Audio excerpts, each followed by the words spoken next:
Kriszta, én úgy örülök, hogy végre itt ketten vagyunk nők, elmentek a fiúk, és végre úgy igazán mélyen tudunk beszélgetni, és nekem lenne egy kérdésem hozzád, amit én így a barátnőimmel sokat szoktunk ezen vitázni, meg beszélgetni, hogy szerinted ki kezdeményezze a szexet? Ez egy annyira jó kérdés, mert hogy az tény, hogy nálam a férfiak így a szexuálpszichológiai rendelésen 2 ok miatt szoktak megjelenni, hogyha a nő kezdeményez, és hogyha nem. Mert hogyha nem kezdeményez, ez számukra azt jelenti, hogy igazából akkor csak én akarom, akkor nem is szeret velem lenni, akkor nem vagyok jó szerető. Ha pedig a nő kezdeményez sokat, akkor pedig kicsit úgy veszik, mint hogy elvették volna tőlük a szerepet, de persze ez férfije válogatja.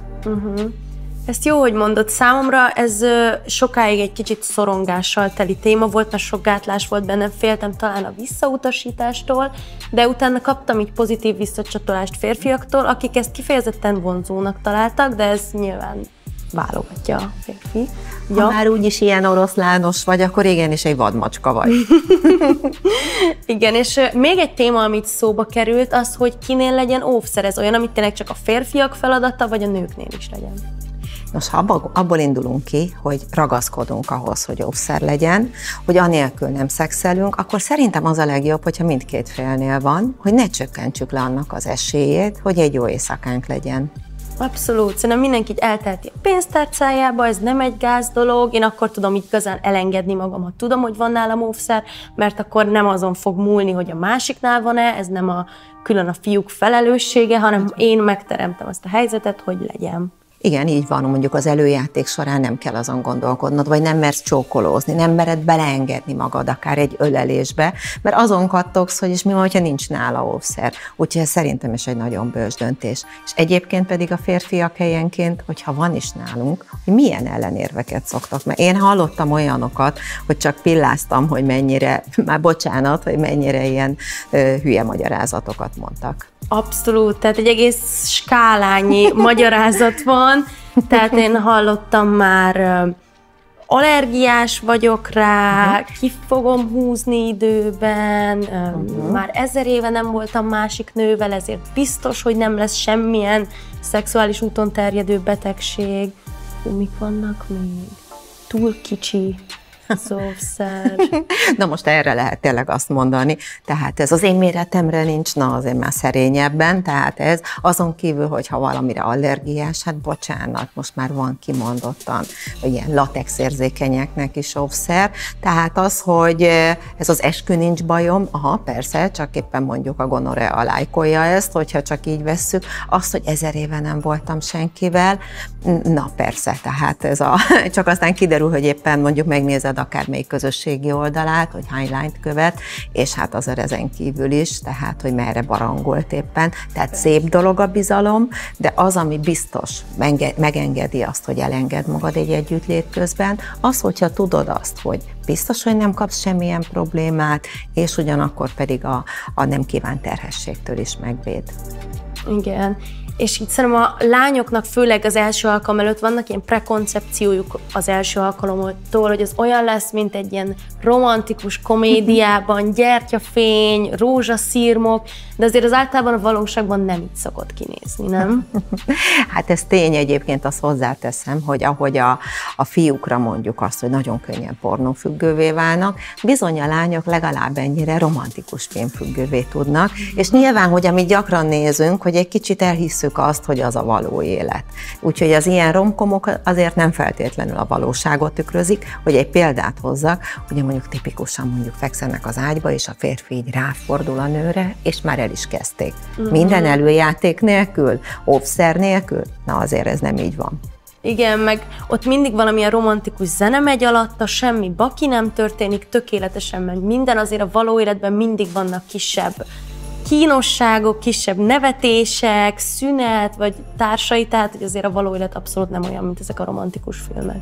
Abszolút, és hogyha már itt azt vettük, hogy milyen különböző problémák is lehetnek nélküle, tehát azért jó, hogyha nálad van, mert valójában ez olyan, mint egy ilyen személyi testőröd, hogy a tested értékes, a tested a te értéked, kincsed, valahol olyan, mint egy játszótér, millió örömnek a forrása, épp ezért fontos, hogy vigyázz rá.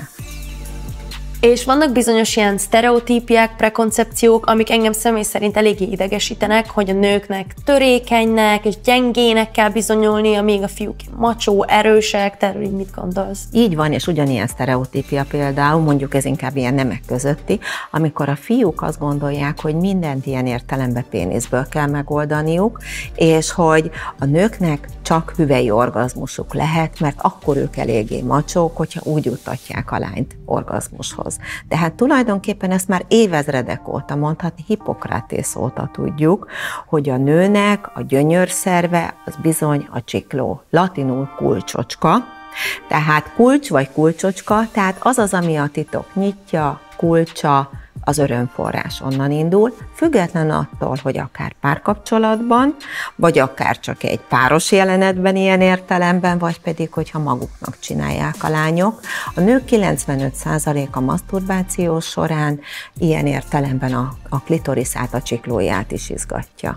Igen, meg így, ha barátnőimmel beszélek, sokkal nagyobb az aránya azoknak, akik a csiklón keresztül tudnak orgazmushoz jutni, mint akik penetráció során. Pontosan, tehát így a közösülés az sokkal ritkább, úgyhogy tulajdonképpen mondjuk egy ilyen együttlétnél a nőknek kb. 20-30%-a tud a csiklóingerlése nélkül orgazmushoz jutni, míg a férfiak 90%-os valószínűséggel. És akkor hadd mondjak még egy érdekességet, hogyha egy nőt csinálja egy másik nőnek, tehát ilyen értelemben két nő közötti szerelem esetén, a nők 80-90%-os valószínűséggel juttatják egymást el a csúcsra.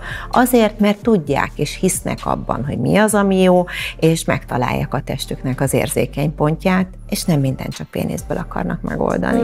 Abszolút, teljesen érthető. És akkor erre is vannak hogyha mégis úgy döntünk, hogy a penetrációt választjuk, erre is vannak eszközök, amik ezt egy kicsit megkönnyítik. Így van, pontosan, tehát, hogy a nőknél sokszor inkább az, ami nagyon jó és nagyon kellemes, hogyha kint is, bent is történik ilyen értelemben izgatás. Tehát valójában még mondjuk, amikor két nő van egymás közt, akkor is nagyon sokszor használnak valamilyenféle ilyen kiegészítő segédeszközt, amiről nem szabad megfeledkezni, pont azért, hogy élvezetesebb legyen az együttlét, az pontosan egyébként a sikosító, aminek ráadásul direkt úgy van megcsinálva, hogy olyan az állaga, hogy teljesen átlátszó, pont olyan, mint a testnek a természetes nedvesedése, ami a ruhát sem piszkítja be, és hogy nagyon kellemes, fokozza az élményt, még akkor is, hogyha valakinek természetesen van sikossága. És ez igaz, hogy azt se felejtsük el, hogy a különböző hónapok, vagy egy hónapon belül is, tehát még az is, aki azért rendszeresen magától nedvesedik, hogy bizony vannak olyan napok, amikor nehezebb, nem mindig ugye itt a hormonális változások által megvan ez a fajta ilyen testi és érzelmi hullámvasút. De amúgy nem szabad, hogy az orgazmus legyen a cél, hanem az oda vezető út, az élvezet a fontos. Mert sokszor gyakran pont annyira szoronganak a lányok fejben azon, hogy úristen, csak sikerül-e, hogy a férfi nehogy elégedetlen legyen, hogy pont azért az egész együttlétnek az öröme elvész. De elbeszélgettük az időt, szóval a fiúknak lassan át kéne engedni a terepet. Lehet.